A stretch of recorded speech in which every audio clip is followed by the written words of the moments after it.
Hey everyone, this is Michael here with Engearment. I want to talk to you a little bit about a company that I met with a few years ago at Outdoor Retailer, and I've been a big fan of ever since. I've been wearing this Alpaca Wool t-shirt from Arms of Andes. If you're looking for one t-shirt that you could wear for all your summer hikes, that's really versatile, take it on a ton of different outdoor activities, and is just really comfortable to wear day to day, the Arms of Andes Alpaca Wool lineup is definitely one to consider. One of the things I kind of knew about Arms of Andes was their sustainability efforts. But what I didn't realize is all the lengths that they go to make their clothing sustainable. Whether it's the materials, the dyes that they're using, or even the packaging material that they're sending their products in, they're looking at ways of even lessening the impact with the zippers that they're using on some of their other shirts. So check out this interview that I have with Meli, one of the co-founders of Arms of Andes. We get to talk about the history of the company, how they started, and all the sustainability efforts and the lengths that they're going to just to make their clothing the most sustainable possible. It's really fascinating, and I enjoyed the conversation, but also check out the link to Arms of Andes. I love this t-shirt, really love their hoodie that I've been wearing for a few years now, and hope you can check them out.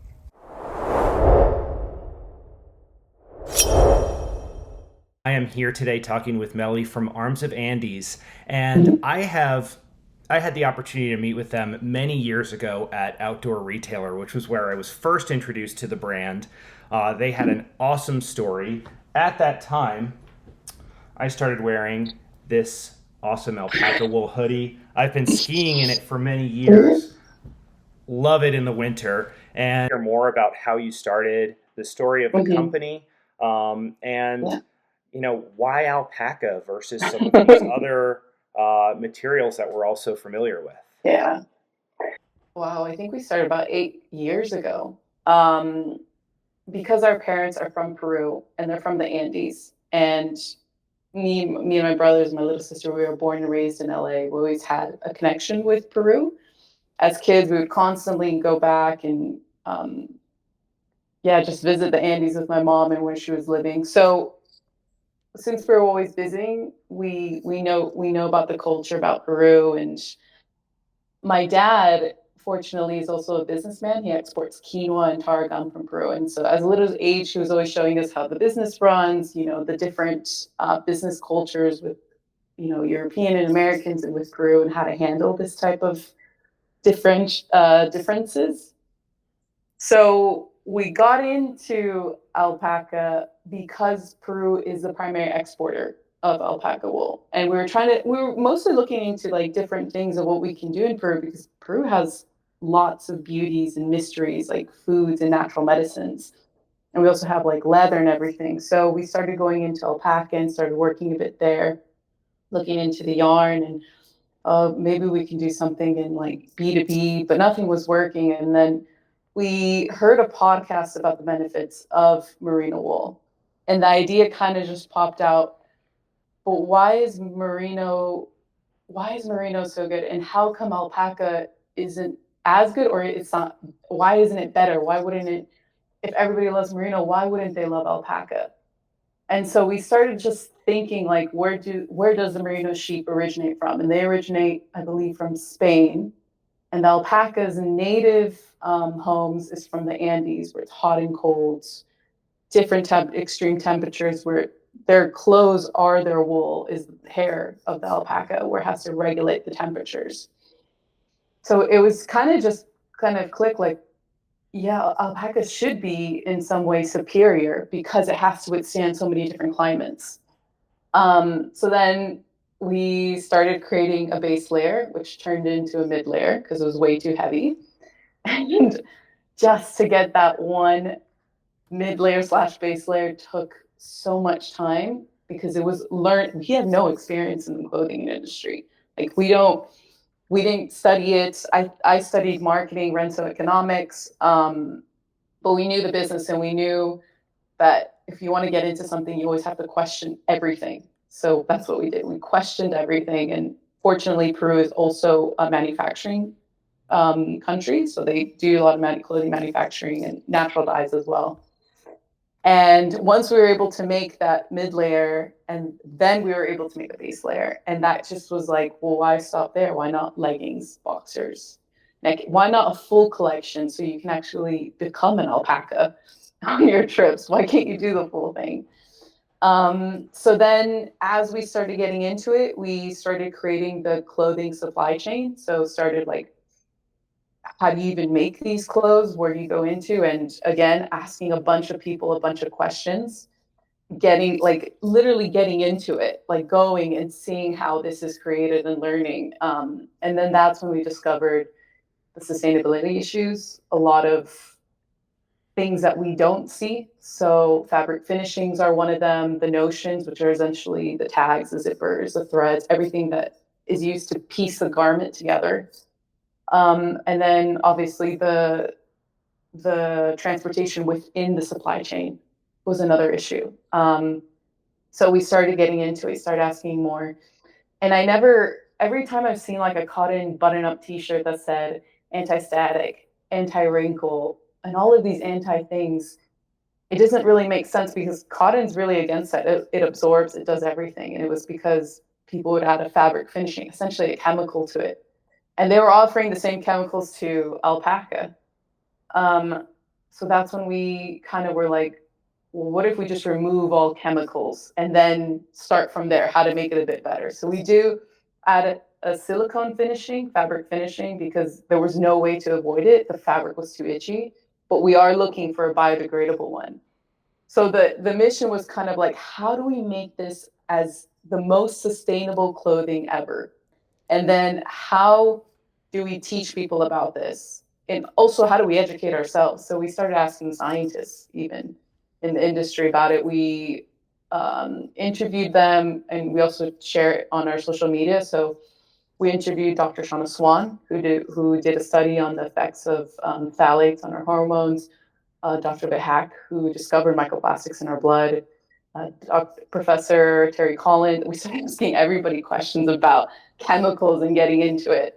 I mean, So that that's who a knew start. that all those things were in your clothing? Like, Yes. I don't think we think about it that much, but so many No. of those materials are just in clothing that we wear every day. And It's what happened in the food industry when we started asking what's in our food and where does it originate from, and people started reading the nutritional facts about it, and started getting. And I was like, people are interested. The problem is that they don't know how it's made, so they don't even know where to start with.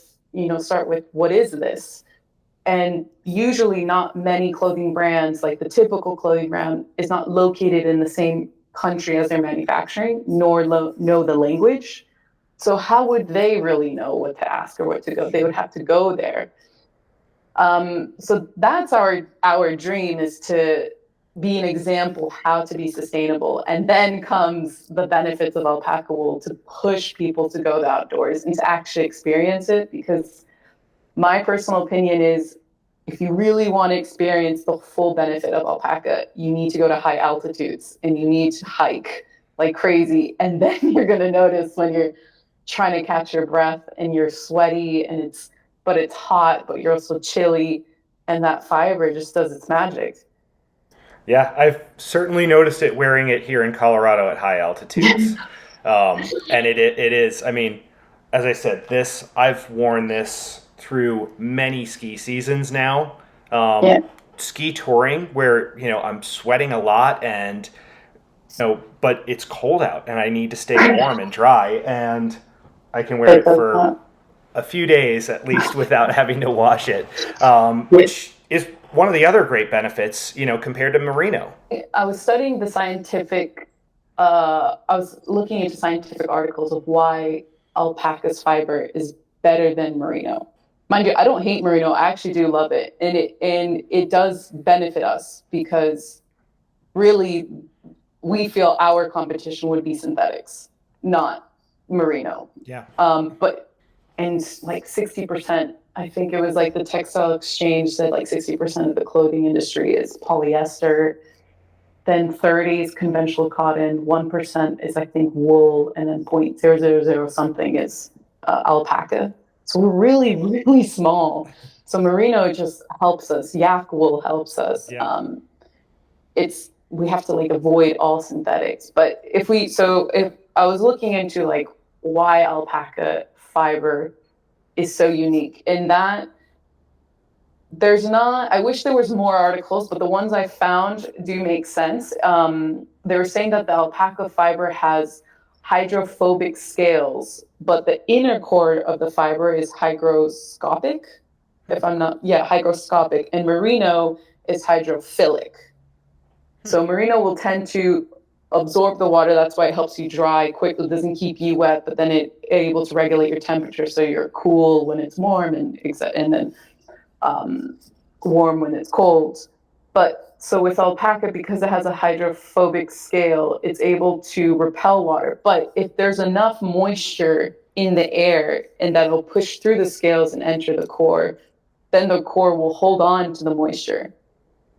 But then it would also release it, not like hydrophilic will tend to hold on to it. Since it's hygroscopic, it will hold on to it. And then as you release your heat, it will release the moisture. That's why it dries faster. Yeah, see, this is why we wanted to have you on today, Yeah. because this is fascinating and things that you don't really think about with your clothing, and especially when you're shopping for and looking for clothing that you're going to be wearing outdoors for potentially long periods of time or big days and big adventures, like you were saying at high alpine days where you're out hiking at altitude and in variable weather. So who knew? That's awesome. Yeah. You know, one of the other things that I have noticed too about the material is it's incredibly soft. Like a lot of people seem to think they get this.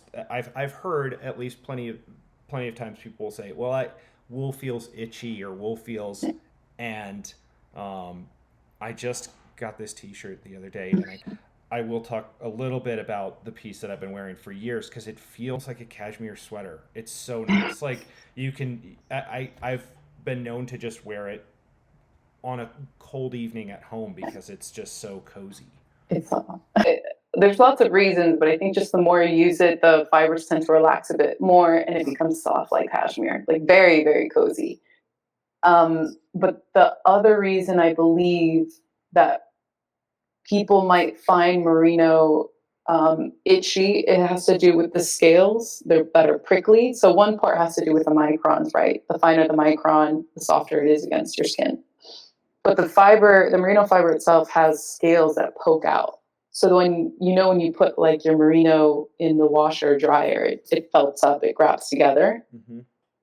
That's because I've really seen like a lot of merino say it's super washed. Huh.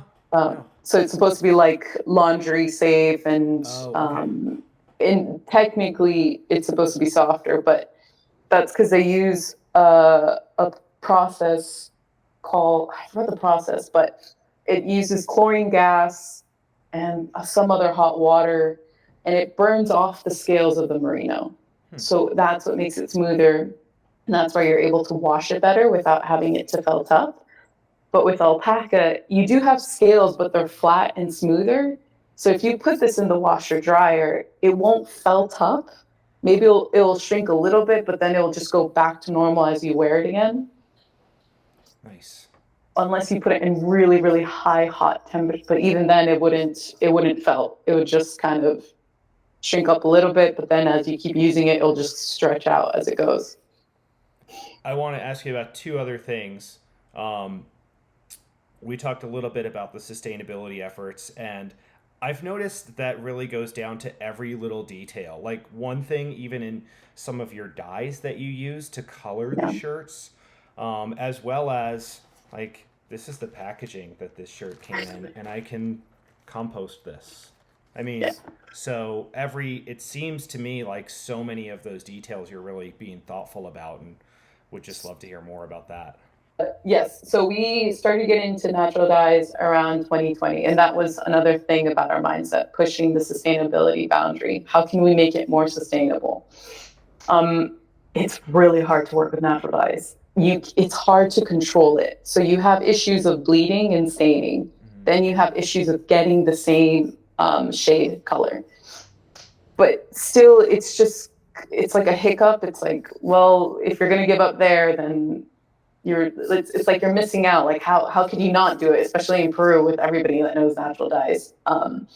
So we did it, and it was tough. It was so hard to do. There was mismatched colors and all things, but we were able to at least get it done. And now we're actually doing it again in 2025. We already started running tests a couple months ago.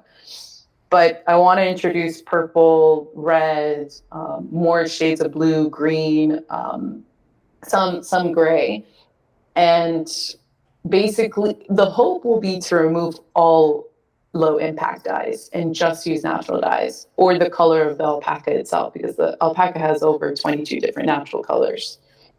So that would be the dream, take it a bit further and then remove the dyes. And then if we could remove the silicone fabric finishing, then it's just even pushing it to be even more sustainable. But Professor Terry Collins told me once, he was like, it's not a goal, it's a mindset. You have to keep going. And yeah, I guess that's what also led us to make elastic bands without synthetics. So we use natural rubber and cotton. We're looking for plastic-free zippers. That's our next one, but it's a bit difficult to do. We did find one, but we don't think it's functional enough for the outdoors. But we hope we're going to still keep going for it.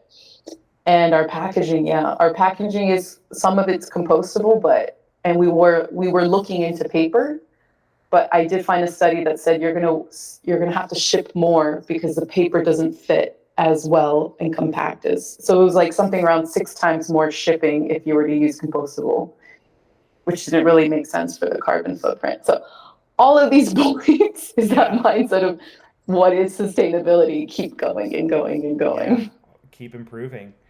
Well, thank you so much for sharing all of this. I mean, if there's one thing that I take away from this, just thinking about what chemicals and materials are in clothing that we wear day to day, check out Arms of Andes and their clothing lineup.